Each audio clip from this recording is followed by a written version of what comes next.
자, 영국 런던에 가면 템즈강 옆에 팔리아먼트 스퀘어 가든이라고 하는 이제 큰 공원이 있습니다. 그 주변에 뭐 국회의사당이라든가 또는 웨스트민스터 교회 같은 유명한 명소들이 많이 있어서 그 공원은 거의 런던의 중심이라 할 수 있습니다. 그래서 유명한 사람들의 동상도 많이 세워놨습니다. 그중에 우리가 잘 알고 있는 이제 처칠 수상의 동상도 있습니다. 처칠하면 뭐 두말할 필요 없이 2차 세계대전 영웅입니다. 영국을 대표하는 최고로 유명한 정치가 처칠입니다. 그러면 재미있는 것은 그 바로 이 처칠의 동상 옆에 간디의 동상도 이제 같이 세워놨다는 것입니다. 처칠 동상 얼마 떨어진 곳에 간디의 동상도 같이 세워져 있습니다.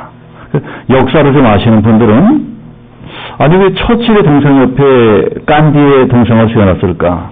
좀 이상하게 생각을 합니다. 우리가 잘 아는 것처럼 이제 간디, 마하트마 간디는 인도 사람입니다. 처칠이 영국에서 제일 유명한 사람인 것처럼 간디도 인도에서 제일 유명한 사람입니다. 그런데 그 두 사람은 살아있을 적에 완전히 앙숙이었습니다. 원수처럼 막 어르렁대던 사이였습니다. 자, 왜 그랬을까요? 그때 인도는 영국의 식민지였습니다. 영국이 인도를 지배하고 있었습니다. 처칠은 식민지를 관리하는 장관이었고, 간디는 영국에서 독립하겠다고 비폭력 무장 운동을 벌이고 있던 독립운동가였습니다.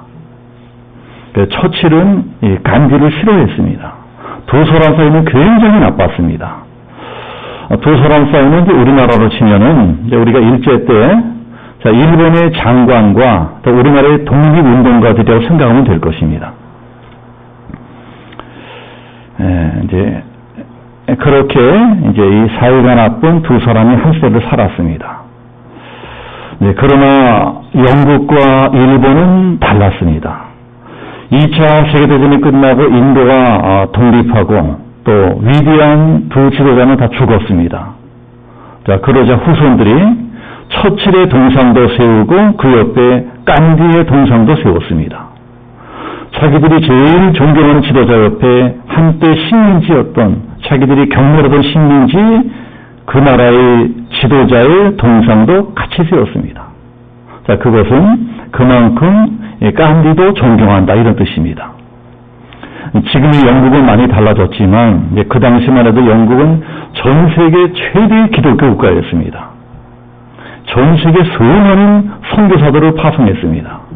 인도에도 무수한 선교사들이 파송되었습니다. 이 제국주의 시대에 선교는 정복의 수단으로 활용되었습니다. 이 못 사는 나라, 가난한 나라, 후진국들에 선교사들을 대거 파송한 다음에 그 다음에 무력으로 강제로 그 나라를 정복해버렸습니다. 그러니 당연히 식민지 백성들이 기독교를 좋아할 리가 없습니다. 기독교에 다 반감을 갖게 되었습니다. 자, 그래서 물론 간디도 기독교인이 아니었습니다.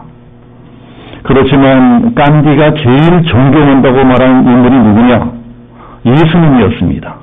나는 예수님을 가장 존경한다. 비록 내가 기독교인은 아니지만 나는 예수님의 가르친 대로 살아가기로 결단했다. 이 간디의 유명한 비폭력 무장운동, 이게 예수님으로부터 나온 것입니다. 그게 예수님이 가르쳐주신 방법대로 싸우겠다는 것입니다.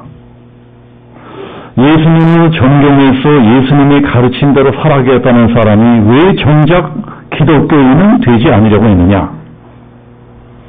예수님을 믿는다고 하는 기독교인들이 살기는 전혀 예수님의 가르친 대로 살지 않기 때문이라는 것입니다. 그래서 나는 예수님의 가르친 대로 살기는 하겠지만 절대로 기독교인은 되지 않겠다. 그러면서 간디가 당시 세계 최대 기독교가였던 영국 기독교인들에게 이런 유명한 말을 합니다. 예수는 당신들을 위해 목숨까지 바치면서 희생했는데 정작 예수를 믿는다고 하는 당신들은 다른 사람들을 위해서 아무것도 희생하려 하지 않으니 당신들이 믿고 있는 기독교는 가짜다. 영국의 기독교는 가짜다. 희생을 하지 않으려고 하는 종교는 그 자체가 이미 죄악이다. 깐디의 이 말은 오늘날의 우리들에게도 뼈아픈 말입니다. 이 깐디는 비록 기독교인은 아니었지만 기독교인들인 우리들보다 더 기독교의 본질을 정확하게 꿰뚫고 있었습니다. 기독교 정신의 핵심이 무엇이냐? 희생이다. 오늘 성경도 그런 말씀입니다. 자, 오늘 말씀은 예수님이 십자가를 지러 가시기 전에 일어난 일입니다. 예수님이 십자가를 지러 예루살렘 성으로 들어오시는데 이제 그때가 명절이었습니다. 6월절이라면 이스라엘의 가장 큰 명절입니다. 그래서 명절을 지키겠다고 예루살렘으로 수많은 사람들이 올라왔습니다. 그 사람들이 예수님이 예루살렘으로 들어오신다는 소식을 듣고 일찍이 달려나가서 전부 다 정겨나무 가지를 흔들면서 예수님을 환영을 했습니다. 그날이 바로 오늘이고, 그래서 오늘 모든 교회들이 이 날을 정교주일로 지키고 있습니다. 자, 성경을 읽어봅시다. 자, 우리 오늘 성경 13장인 바로 앞장에 있는 12장, 13장 바로 앞에 있는 12장 12절과 13절. 자, 12장 12절 13절 우리 다 같이 한 목소리로 합독해 보겠습니다. 다 같이 시작.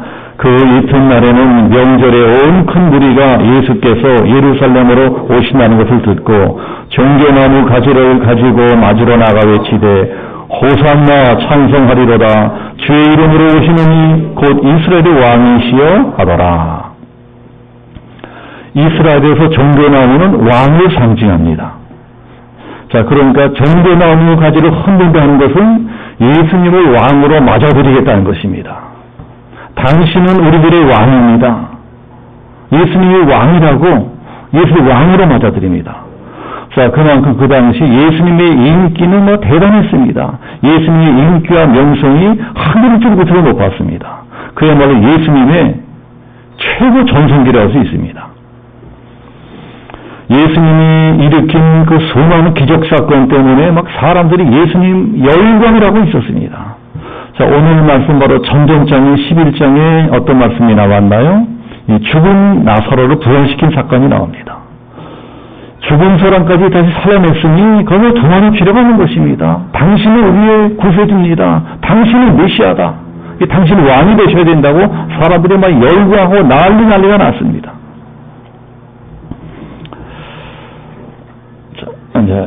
그렇지만 모든 사람들이 예수님을 다 좋아하는 것만은 아니었습니다. 제사장들이라든가 서기관들, 바리새인들 같은 그 당시 유대인의 특권층들, 이 사람들은 예수님께 위협을 느끼고 예수가 점점 이렇게 인기가 높아지다가 우리들 자리까지 다 뺏기겠다. 예수님을 시기질투하고 있었습니다. 그래서 예수가 더 커지기 전에 어서 빨리 예수를 죽여야 되겠다 하고 예수를 죽이려는 음모를 꾸밉니다.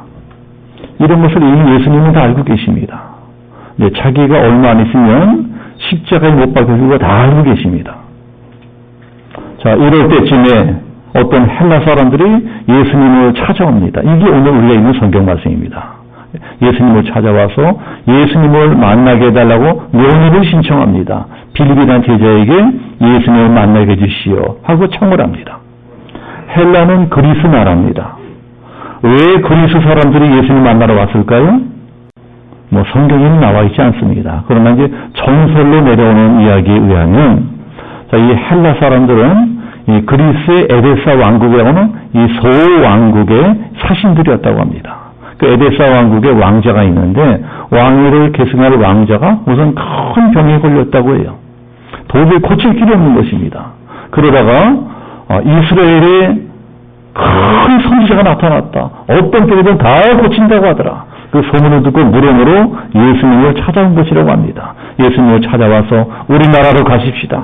우리나라로 가셔서 당신의 그 능력으로 우리 왕자님만 고쳐주신다면 당신을 평생 편하게 모시겠습니다. 우리나라의 국사로 스승으로 모시겠습니다. 예수님을 모셔가려고 온 것이라고 해요. 자, 그런데 그런 말을 듣고 예수님께서 갑자기 이상한 말씀을 하십니다. 그게 이제 24절입니다. 우리 24절 말씀, 24절 같이 한번 합독해 봅시다. 24절 다 같이 시작. 내가 진실로 너에게 이르노니 한 알의 밀이 땅에 떨어져 죽지 아니하면 한 알 그대로 있고 죽으면 많은 열매를 맺느니라. 왜 갑자기 이런 말씀을 하실까요? 나는 이 세상의 왕이 되기 위해서 온 것이 아니라는 것입니다. 나는 이 세상에서 스승처럼 존경받는 사람이 되기 위한 것이 아니다.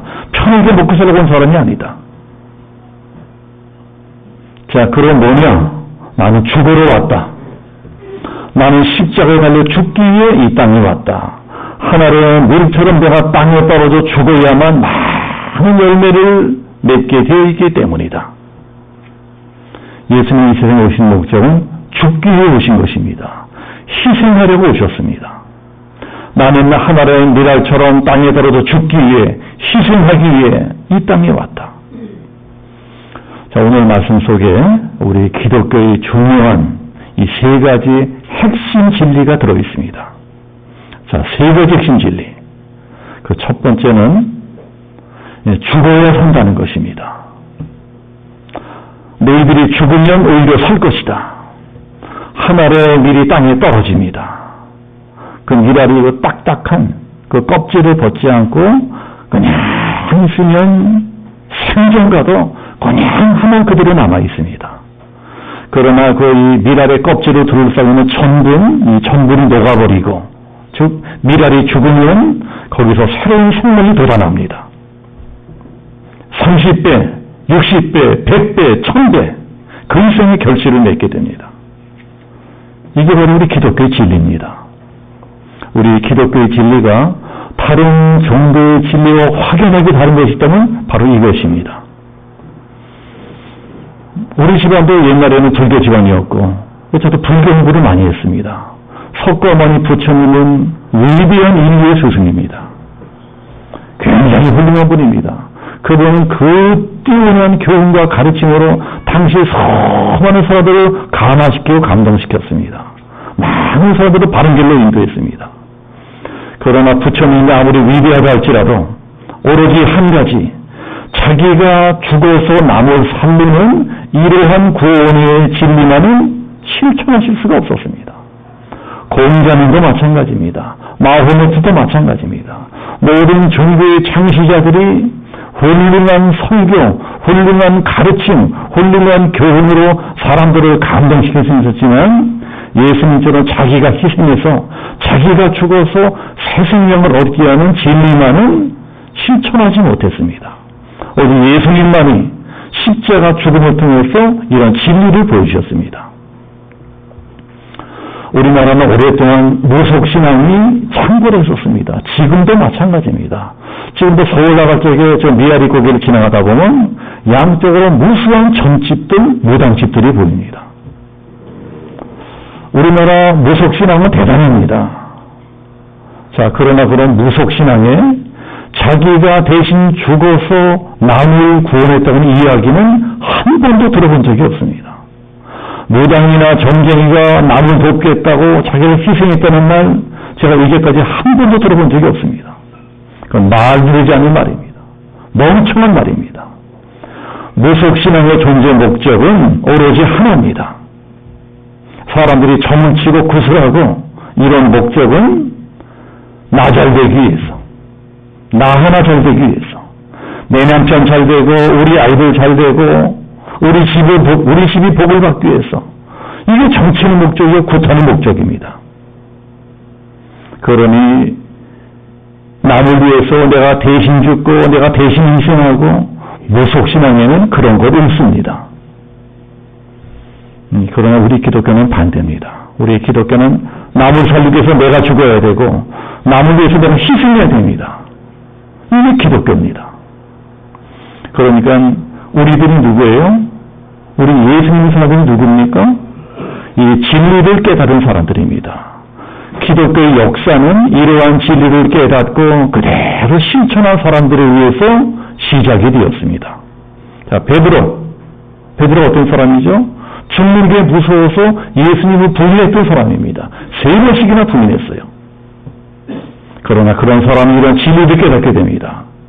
그리고서 기꺼이 자기 목숨을 바칩니다. 맨 나중엔 십자가에 거꾸로 못 박혀서 순교합니다. 자, 사도 바울도 원래는 기독교를 핍박하던 사람이었습니다. 예수 믿는 사람 다 붙잡아가던 사람이었습니다. 그러나 이 사람이 이런 진리를 깨닫게 됩니다. 그때부터는 이 진리를 전파합니다. 그러다가 붙잡혀서 로마의 감옥에서 참수를 당해 죽습니다. 순교합니다. 이렇게 초대교회 때부터 무수한 순교자들의 피가 뿌려졌습니다. 네로를 비롯한 로마 황제들이 기독교를 탄압할 적에 수많은 기독교인들이 사자바비대에서 죽고 산채로 불에 태워져 죽고 십자가에 못 박혀 죽고 무수히 죽었습니다. 로마뿐만이 아니고 그때부터 시작해서 전 세계 어느 나라든 기독교 복음이 들어가는 곳이면 다 그런 일이 벌어졌습니다. 우리나라도 마찬가지입니다. 우리나라도 한 100몇십 년 전에 처음 기독교 복음이 들어올 때부터 무수한 순교자들의 피가 뿌려졌습니다. 저 마포 쪽 이 한강변에 가면 양화진이라는 곳이 있습니다. 예전에 우리 교도 한번 가봤었습니다. 거기 가면은 외국인들의 무서운 무덤이 있습니다. 거의 대부분이 선교사들의 무덤입니다. 파란 눈에 금발을 한 선진국 사람들이 이 못 사는 나라에 와서 구박받고 핍박받고 매맞고 참수형당하고 병들어서 무수히 죽었습니다. 자, 그 사람들의 무덤이 양화진에 있습니다. 우리 한국교회가 단기간에 이렇게 빨리 부흥할 수 있었던 것이 운적으로 대단히 뛰어나고 의롭고 그래서 그런 것이 아니고 다 그분들의 희생이 있었기 때문에 그렇습니다. 나라도 마찬가지고 교회도 마찬가지고 우리들의 가정도 마찬가지입니다. 우리들 가정에 왜 맨날 싸움이 있습니까? 핑계들이 많습니다. 싸우는 집들 보면은요, 핑계들이 많아요. 그러나 그 속을 가만히 들여다보면 그 이유는 하나밖에 없습니다. 서로 자기가 죽지 않으려 하기 때문입니다. 자기는 희생하려 하지 않으면서 상대방에게만 일방적으로 희생을 강요합니다. 남편은 남편대로 아내 희생만을 강요하고 그러면 아내들은 남편을 원망합니다. 모든 잘못을 다 상대방 탓으로 돌리고 절대 지지 않고 절대 자기가 죽지 않으려고 합니다. 내가 죽는 대신에 네가 죽어야 된다 생각을 합니다. 네가 죽어야지 왜 내가 죽냐? 그럼 이런 가정이 어떻게 행복해질 수가 있겠습니까? 그런 게 점점 심해지면 집안이 꼭 지옥처럼 됩니다. 우리에게 실제로 그렇게 사는 분들이 계세요. 그래서 교회도 못 나오십니다. 집안에 있는 것이 밖에 있는 것보다 더 괴로운 것입니다. 예수님은 이런 지옥 같은 세상을 천국으로 만드는 딱 한 가지 노하우만 보여주고 가셨습니다. 그게 뭡니까? 십자가에서 죽으신 것입니다. 우리 집을 천국처럼 만드는 노하우도 그거밖에 없습니다. 내가 죽는 것입니다. 예수님처럼 내가 죽으면 천국이 됩니다. 내가 지으면 천국이 됩니다. 내가 손해보고 내가 양보하면 그러면 천국이 될 수 있습니다. 천국은 그런 사람들의 것입니다. 그러나 그 반대의 세계가 있죠. 내가 왜 죽어? 네가 죽어야지. 내가 이렇게 사는 거 다 네 탓이니까 네가 죽어. 네가 양보해. 네가 희생해야 돼. 네가 손해봐야 돼. 나는 절대로 못 죽어. 나는 절대로 손해 못 봐. 자, 여러분 이게 어디입니까? 여기가 바로 지옥입니다. 지옥의 주인은 마귀입니다. 마귀의 사전에 희생이란 없습니다. 절대 양보하는 것도 손해보는 것도 없습니다. 이 세상 모든 이기심과 욕심의 부여는 이런 마귀의 영이 있다는 것입니다. 우리 집이, 우리 사회가, 우리나라가 이렇게 시끄러운 것, 마귀의 영이 꽉 차 있습니다. 이 나라에 마귀가 우글우글합니다. 그래서 세상이 시끄러운 것입니다. 내가 죽어야 남도 살고 나도 삽니다. 내가 희생해야 가정도 평안하고 내가 죽어야 이 세상이 평화로운 것입니다. 지금 이 자리에도 이 남편이 세상을 일찍 떠나셔서 혼자 아기들 키우며 고생하고 평생을 사신 어머니들이 계십니다. 만약에 어머니가 그렇게 자기를 희생하지 않으셨다면 그 자식들이 어떻게 되었겠습니까? 만약에 남편과 아내가 서로를 위해서 희생하지 않는다면 그 그놈의 집구석이 어떻게 되겠습니까? 콩가루 집구석이 될 것입니다. 이 세상도 어느 누구의 희생이 없이는 살아갈 수 없는 것입니다. 내가 죽고 내가 희생하고 내가 하나를 미라게 되면서 이루어져가는 것이 이게 하나님 나라 천국이라는 것입니다. 그래야 나도 살고 우리 집도 살고 교회도 살고 이 세상도 살아납니다. 이게 바로 복음이고 이게 바로 기독교 신앙이라고 하는 것입니다. 자, 두 번째는 버려야 산다. 버려야 산다는 것입니다. 자, 우리들은 어떻게 해서든 하나라도 더 갖고 싶어 합니다. 하나라도 더 받고 싶어 합니다. 손해보기 싫어하고 미치지 않으려고 합니다. 또 그렇게 해야지 성공한다고 생각을 합니다. 그렇게 잔뜩 움켜쥐고서 이걸로 축복받아 생각을 합니다. 바로 이렇게 살아온 우리들에게 예수님께서 말씀하시는 것이 이것입니다. 너희들 얻고 싶으려면 먼저 버려라. 손에 잔뜩 움켜쥐는 사람에게는 아무리 더 좋은 것을 주고 싶어도 줄 수가 없습니다. 더 좋은 것을 받고 싶으면 내 손에 쥐고 먼저 내려놔야 됩니다. 내 욕심, 내 이기심 먼저 버려야 됩니다. 그런 작은 것을 버려야 더 큰 것을 얻을 수 있습니다. 그런 천한 것을 버려야 더 귀한 것을 얻을 수가 있습니다. 이 세상 것을 버려야 천국을 얻을 수가 있습니다. 우리 기독교는 예수님이 십자가에서 자기 목숨을 버리시면서 시작이 되었습니다. 그러니 희생이 없이 그저 공짜로 축복만 받겠다는 생각은 잘못된 것입니다. 하나님은 복을 주시는 분입니다. 그러나 문제가 무엇이냐? 나만 복을 받겠다고 희생도 없이 공짜로 복만 받겠다고 이러한 신앙은 무속신앙과 다를 것이 없습니다. 물론 우리는 예수를 믿기만 하면 구원받습니다. 그러나 이 구원도 공짜 구원입니까? 그렇지 않습니다. 우리를 구원하기 위해서 예수님께서 자기 생명을 버리셨습니다. 비싼 구원입니다. 우리나라 대한민국이 절대로 공짜로 여기까지 온 것이 아닙니다. 나라를 위해서 희생한 무수한 사람들이 있었기 때문에 우리나라가 여기까지 올 수 있었습니다. 오늘날도 이 나라 대한민국이 절대로 공짜로 지켜지는 것이 아닙니다. 지금 이 순간에도 말없이 자기를 희생하는 사람들이 있습니다. 이번에 강원도에서 큰 산불이 났지 않습니까? 그 산불이 큰 산불인데도 생각보다 훨씬 빨리 불길이 잡혔어요. 저절로 그렇게 됐나요? 무수한 소방관들의 희생이 있었습니다. 무수한 공무원들, 무수한 군인들의 그 헌신적인 희생이 있었기 때문에 그 엄청난 불길이 단번에 잡힌 것입니다. 세상에 공짜는 없습니다. 우리 가정도 누구 때문에 지켜지고 있습니까? 말 없이 희생하신 부모님 때문에 지켜지고 있습니다. 말 없이 희생한 내 남편, 내 아내 때문에 우리 가정이 지켜지고 있습니다. 교회도 누구 때문에 지켜지고 있습니까? 말 없이 희생하는 분들, 말 없이 희생하고 충성하고 봉사하는 그런 분들 때문에 우리 교회가 그 많은 환란이 있었지만 여기까지 살아남을 수 있었습니다. 그러면 이렇게 자기를 버린 결과가, 이렇게 묵묵히 자기를 희생한 결과가 어떤 모습으로 나타날까요? 희생하면 어떻게 될까요? 이 성경은 이 세 번째 진리를 이렇게 가르쳐주고 있습니다. 희생하면 영광이 나타난다. 희생하면 반드시 영광이 나타나게 되어 있다.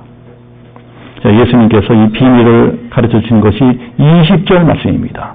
자, 우리 20절 말씀도 우리 같이 한번 합독해 보겠습니다. 20절 다 같이 시작. 예수께서 대답하여 이르시되 인자가 영광을 얻을 때가 왔도다. 자, 지금 이때는 어떤 때입니까? 십자가를 지셔야 되는 때입니다. 세상 범사에 다 때가 있다고 이 전도서에 말씀하고 있습니다. 날 때가 있으면 죽을 때도 있습니다. 하나님은 모든 때를 다 예정해 놓으셨습니다.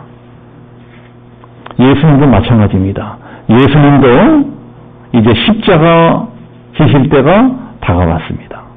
조금 있으면 군병들에게 붙잡혀서 비참하게 십자가에 못 박혀 죽으셔야 됩니다. 그런데도 예수님은 영광을 받을 때가 왔다. 이렇게 말씀하십니다.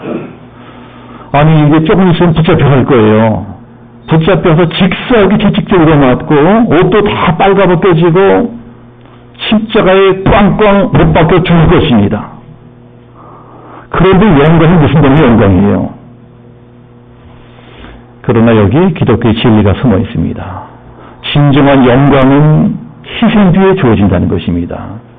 예수님이 온 인류의 구세주가 되시고 만왕의 왕이 되시고 만주의 주가 되시기 위해서는 먼저 십자가에서 죽으셔야 됩니다. 희생하셔야 됩니다. 희생제물이 되셔야 됩니다. 그런 다음에야 영광을 받을 수가 있습니다. 제가 아까 영국 이야기를 말씀드렸었는데 이제 영국에 가면은 또 이 사우스 웨일즈라고 하는 동네도 있습니다. 사우스 웨일즈는 고원지대입니다. 높은 지대입니다. 높은 산과 언덕이 많이 있는 것입니다. 영국은 원래 날씨가 험하기로 유명한 것입니다. 아주 날씨가 험해요. 런던 같은 데도 1년 중에 해볼 수 있는 날은 100일이 안 됩니다. 거의 다 굳은 날이고 안개 낀 날이고 비 오는 날입니다. 그런데 사우스웨일즈는 높은 지대라서 더 날씨가 험합니다. 그래서 겨울이 되면 아주 춥고 습하고 유난히 겨울이 깁니다. 그런 추운 동네에 살던 어떤 여자가 있었습니다. 그 여자가 이제 남편을 만나러 이제 도시로 갑니다. 남편이 큰 도시에서 일을 하고 있었습니다. 근데 집안에 무슨 큰일이 생겨서 급하게 남편을 만나러 갑니다. 그 여자는 이제 돌이 같지만 아기가 있었습니다. 그 아기를 안고, 그 돌쟁이 아기를 안고 높은 언덕을 지나가고 있었습니다.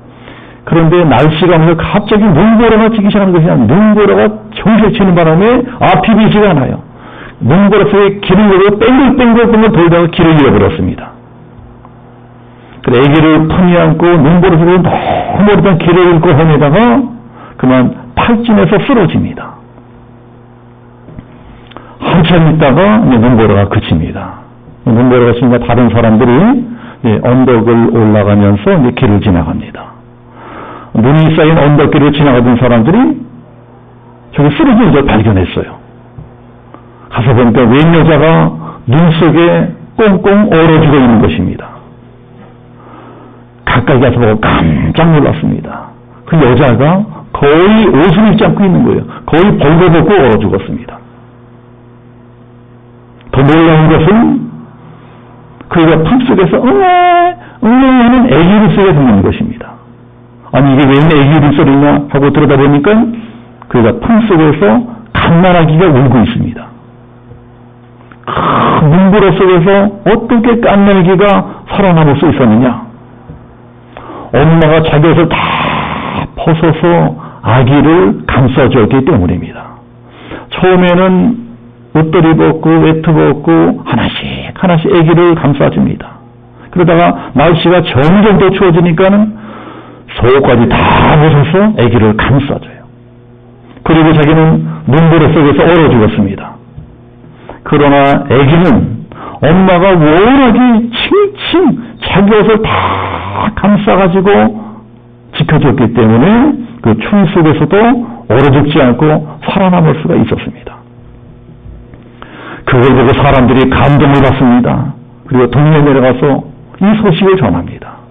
그 소식을 듣면서 다 감동을 받습니다. 그 사연을 들은 사람 중에 어떤 귀족이 있었습니다. 큰 손에 백작이고 성주입니다. 그 사람이 자기가 아기를 낳다 기르겠다 하고 아기를 데리고 옵니다. 그리고 성 안에서 지극정성으로 기릅니다. 아기가 다 자라서 성인이 되니까 런던으로 보내서 옥스퍼드 대학에서 공부를 시킵니다. 그 아이가 대학을 졸업하고 정치가가 됩니다. 훌륭한 정치가가 됩니다. 나중에 영국의 스님까지 됩니다. 그 사람이 누굴까요? 그 사람이 바로 1차 세계대전을 승리로 이끈 데이빗 로이드라는 수상입니다. 처칠이 2차 세계대전을 승리한 수상이라면 데이빗 로이드는 1차 세계대전을 승리한 수상입니다. 처칠 못지않게 모든 영국 사람들이 존경하는 지도자입니다. 그 사람은 평생 어머니의 희생을 잊지 않고 살았다고 합니다. 우리 어머니가 어떻게 나를 살려내셨느냐? 그 추위 속에서 자기는 완전히 빨가벗고 죽어가면서도 끝까지 나를 지켜주셨다. 자기 옷을 다 벗어서 나를 감싸주셨다. 자기 목숨을 희생하면서까지 나를 살려내셨다. 그 어머니의 사랑 때문에 내가 살아날 수 있었다. 늘 그 사랑을 기억하고 감사하고 눈물을 흘리고 한평생을 살았다고 합니다. 그래서 이렇게 위대한 인물이 될 수 있었습니다. 1차 세계대전이 끝난 다음에 영국 사람들이 자발적으로 기금을 모아서 동상을 지었습니다. 누구 동상을 지었을까요? 전쟁을 승리로 이끈 수상의 동상이 아니고 수상의 목숨을 살려낸 어머니의 동상을 지었습니다. 어머니의 희생이 아니었더라면 저 위대한 수상도 나올 수 없었을 것이고 저 수상이 없었더라면 우리가 이 전쟁에서 이길 수 없었을 것이다. 그러니 수상도 위대하지만 그 어머니는 더 위대하다. 지금도 사우스웨일즈에 동상이 세워져 있습니다. 누구 동상이요?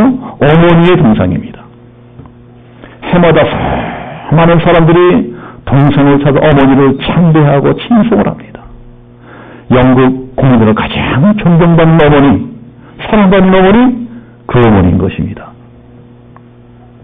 예수님도 우리를 구원하시려고 십자가에서 돌아가셨습니다. 어떻게 돌아가시죠? 완전히 빨가 벗겨져서 못 박혀 죽으셨습니다. 하늘의 미라처럼 희생하셨습니다. 그래서 많은 열매를 맺었고 결국은 예수님 자신까지 영광을 받으셨습니다. 이 지구상에 예수보다 큰 이름은 없습니다. 만왕의 왕이 되시고 만주의 주가 되셨습니다. 십자가 없는 영광은 없다는 것입니다. 희생한 다음에 영광이 있습니다. 십자가 다음에야 부활의 영광도 있습니다. 자, 우리 인생도 마찬가지입니다. 우리 인생에도 희생 없는 영광은 없습니다. 내가 죽고 내가 희생해야 땅에 떨어진 하나의 미라처럼 언젠가 그 결실이 100배, 1000배 그 이상으로 나타나게 되어 있다는 것입니다. 내일부터 고난주간이 시작됩니다. 고난주간 동안에 이제 주께서 하늘의 미랄이 되신 것처럼 나도 미랄처럼 살아가리라. 나도 주님 닮아 희생하며 살아가리라. 자, 이런 소원을 가지고 기도하시는 우리 양지명 성교회 모든 성도들이시기를 예수님으로 축복합니다. 아멘.